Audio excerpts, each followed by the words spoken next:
I'm so alone, don't have nobody to call my own.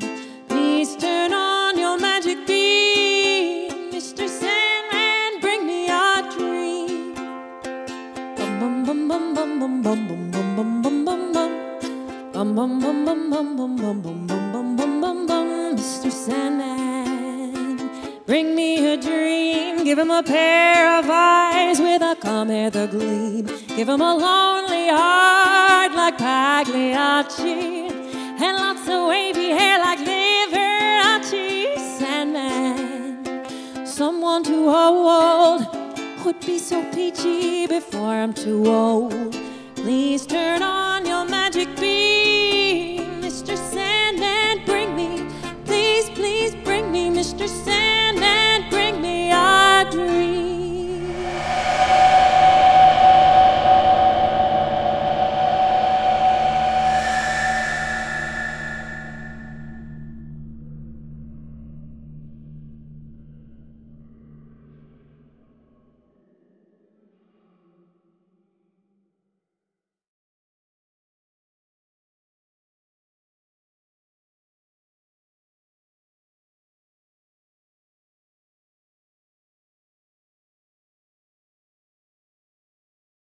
Who's ahead of man? That's some nasty shit, dude. Man, I mean, it's just, you know, it deforms, man. It completely deforms the flesh. That's fucking amazing. That too.